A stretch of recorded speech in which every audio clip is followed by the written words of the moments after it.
Capítulo 34. Arantxa. La popularidad y admiración hacia el nuevo educador del centro de bachillerato iba en aumento, conscientes de su profesionalidad.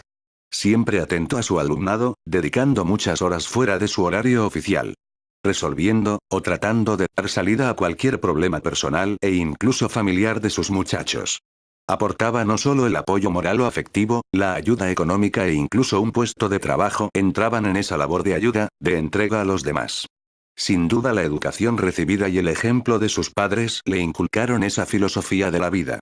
Tenía muy grabada esa frase de Einstein que hacía de guía en su vida. La esencia del ser humano está en su capacidad de darse a los demás. Ese mes de abril, recién terminadas las vacaciones de Pascua, regresaba de jugar con sus alumnos un partido de vóley playa cuando encontrándose en la ducha el timbre del palacete sonaba con insistencia. Se colocó el albornoz, las chanclas y secándose el pelo con una pequeña toalla acudió para atender esa insistente llamada. Al abrir entró en tromba y llorando una jovencita del equipo de vóley playa, que coordinaba con uno de sus jugadores. Lloraba sin parar. Julián cerró la puerta, siguiéndole hasta el salón donde se había refugiado acurrucada en un sillón individual, mientras maldecía con palabras indescifrables y no cesaba de llorar. Se sentó frente a la joven en silencio aguardando pacientemente, permitiendo que se tomara su tiempo. Cuando cesó de llorar, se levantó, para entrar en la cocina y ofrecerle un vaso de agua.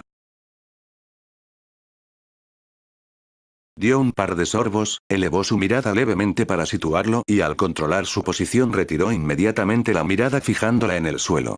Depositó el vaso sobre la mesita y de inmediato él volvió a llenarlo mientras se disculpaba para adecentarse un poco. Al percibir el gesto de cabeza de su visita, dando a entender que aguardaba su regreso, se metió en su habitación y sin llegar a transcurrir 5 minutos regresaba al salón vestido. Se sentó enfrente e intentó tomar su mano. Pero al percibir su reacción la retiró de inmediato. La joven elevó su mirada, mientras unas lágrimas silenciosas se deslizaban por sus mejillas, mostrando una leve sonrisa. Como disculpándose por su reacción. Arantxa, nombre de la jovencita, agradeció no solo el gesto del personaje, su paciencia para no romper el silencio mientras no lo hiciera ella, le serenó. No lo conocía de mucho tiempo. Le vino a la mente que se lo presentaron hacía escasamente 3 meses, pero era tal la entrega de aquel profesor y despertaba tanta confianza que se extrañaba de lo que le contaban alguna de sus compañeras. Se atrevía hasta con preguntas de sexo, respondiendo con sinceridad y nunca les había defraudado. Algunas le llegaron a asegurar que tenían más confianza con Julián que con sus madres, incluso para tratar temas más propio de mujeres. Lo miraba, sonreía y ahora comprendía el por qué se encontraba en aquella casa para refugiarse de su tragedia. La mayoría de sus compañeras estaban perdiditas por ese profesor, en cambio le agradaba a aquella persona, pero siempre le resultó como si de un familiar se tratase. Estoy sucia. Fueron las primeras palabras que rompieron el silencio de la habitación. Julián prefirió no pensar en nada, pero las palabras le sorprendieron. Esperó a que se volviera a lanzar y ahora era ella la que tendió sus manos manteniéndola en las de él. Le sonrió, pero el silencio era el dueño de aquella habitación. Unos eternos 10 minutos se rompieron con otra frase, pero en esta ocasión iban acompañadas de unas lágrimas y de un buen sofoco. Han abusado de mí. De inmediato Julián le preguntó si deseaba sentarse en el sofá junto a él. Al realizarlo le abarcó con su brazo por los hombros. Sin llegar a descansar en ellos le preguntó ¿me permites? Un leve movimiento de cabeza aceptó esa muestra de acogimiento y abarcándola con su brazo la arropó contra sus pectorales mientras ella se derrumbaba en un llanto desconsolador. La mano de Julián acariciando sus cabellos fue consiguiendo que se serenase. Me quiero morir, Julián, me quiero morir. De nuevo se derrumbó y volvió el llanto. Con su característica delicadeza Julián consiguió que poco a poco se fuera expresando para ir cediendo tanto el llanto como aquel sofoco que le ahogaba. Su padre le iba a matar, su madre le repetía una y otra vez que se lo había advertido. Él escuchaba, sin dejar de acariciar sus cabellos, deseaba que se vaciara hasta que cesara toda aquella tensión que acumulaba aquella criatura. Le fue relatando la situación familiar, sin que él despegara sus labios. Su padre estaba en paro desde hacía más de 6 meses, la única que aportaba dinero a la familia era su madre que se pasaba el día trabajando de empleada del hogar más de 12 horas diarias y por si fuera poco todo aquello, a su padre le había dado por la bebida, convirtiendo a un padre ejemplar, dulce y cariñoso con sus 6 hijos en una persona agresiva. La mataba, estaba segura que la mataba. Por fin cuando se vació intervino, asegurándole que no le abandonaría por nada. Personalmente se presentaría en su casa para explicar lo sucedido. Pero los únicos que se debían sentir sucios eran ese par de hermanos que se habían pasado, obligándole por la fuerza a realizar acciones no deseadas. Era la víctima. Le invitó a salir juntos y en coche, lo primero que hicieron fue presentar una denuncia contra aquellos degenerados.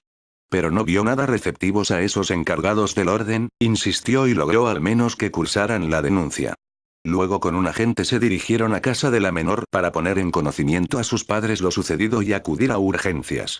Se precisaba un reconocimiento de la menor para el consiguiente certificado y adherirlo a la denuncia. Se protegió detrás de su maestro, a medida que se aproximaban a la puerta.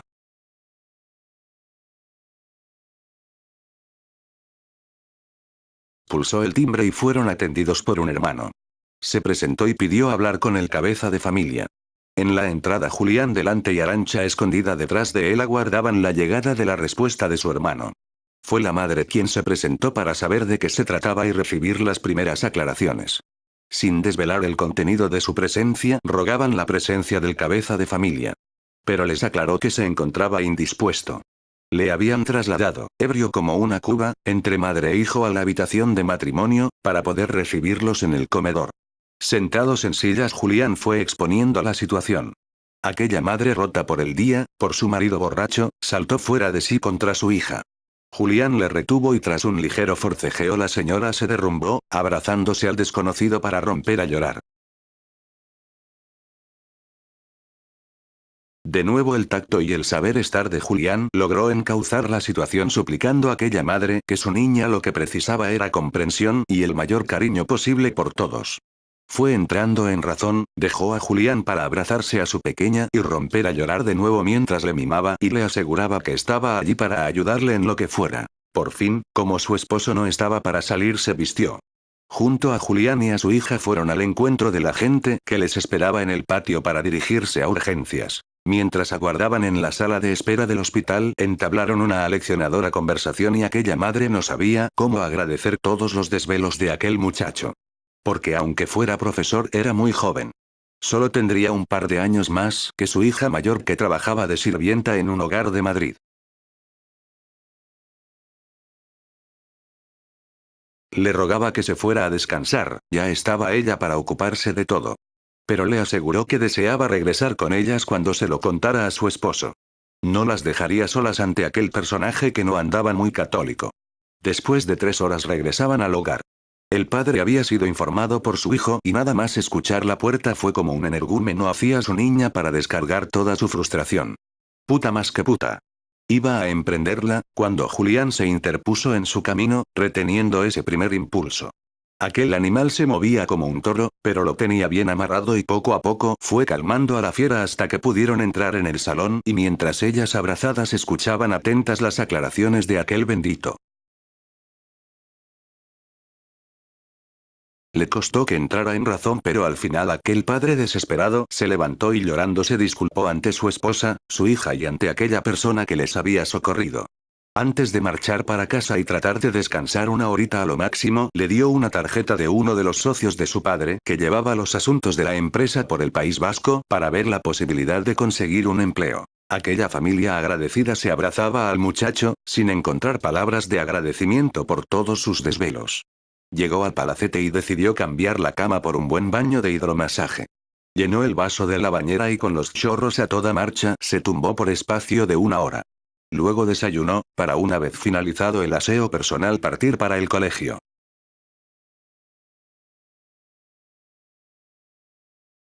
Se iniciaba su 5.º año en el centro educativo, su hermana se había casado con el reciente vicepresidente de la entidad financiera donde trabajaba junto a su padre, cuando sobre las 5 de la madrugada, con el llanto al otro lado del teléfono su madre le notificaba que su padre estaba muy enfermo y había pedido encarecidamente poder ver a su hijo.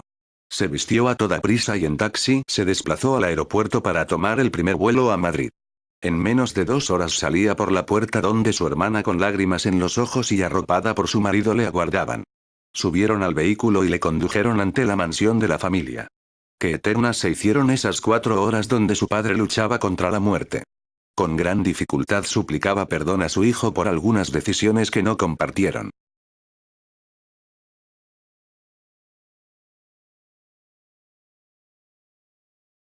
Pero su hijo llorando le suplicaba que olvidara aquello, no eran momentos de lamentaciones, eran momentos de compartirlos juntos. Por fin lo último que se escuchó en aquella amplia habitación fue, «Papá». Mientras los llantos musicalizaban el ambiente. Estaba destrozado, no aguardó ni al entierro, se fue de casa y se perdió en Holanda durante una semana. Solo deseaba regresar al lugar donde dejó por última vez el aliento de Anki. Sentía una gran necesidad de volver al acantilado y permanecer quieto en aquel lugar mirando el bravo mar del norte. Mientras se dio una buena ducha de lágrimas. Aquella semana en el acantilado pudo reflexionar sobre muchas cosas. Entre las que destacó que no podía ser pasivo ante ciertas cosas que estaban ocurriendo en su patria chica. Había que fortalecer la incipiente democracia y por ello no entendía la actitud de ETA ni el nacionalismo atroz que se estaba gestando en su país vasco. Era necesario involucrarse en la defensa de los derechos de las personas y no en los intereses como comenzaba a deslumbrar. Tanto como educador como colaborador en periódicos y revistas, debía atacar las situaciones con las que no estaba de acuerdo. El movimiento separatista vasco era una corriente, tan autoritario o mayor que el que estaba cayendo en el resto de España. Se debía pensar más en el ser humano que en los nacionalismos del tipo que fueran. Tuvo tiempo de convivir con los padres de Anki, los cuales adoraban al joven y también tuvo algún encuentro con el grupo de amigos, pero fueron esporádicos y muy cortos, no se encontraba bien con ellos.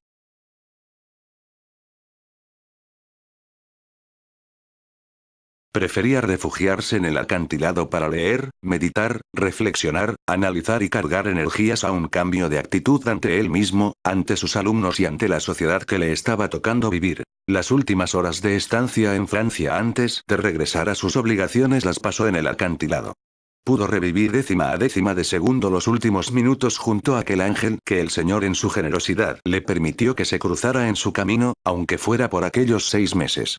Pero los vivieron con tal intensidad que le llenó para el resto de la eternidad. No había avisado a nadie, pero todos comprendieron a su regreso su estado. Le descontaron 5 días del sueldo, pues tenía derecho a 2 por el fallecimiento de un familiar. La verdad es que tampoco le preocupó, no era una persona amante del dinero, pero aunque lo fuera económicamente andaba bien situado.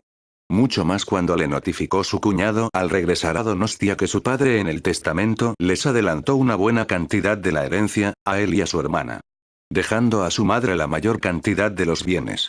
Pero no cabía duda que con el que recibió podía vivir el resto de su vida. Le notificó la herencia del palacete, mientras que la mansión de Madrid se la dejaba a su hermana con la condición que mientras viviera mamá no podía venderla ni alquilarla.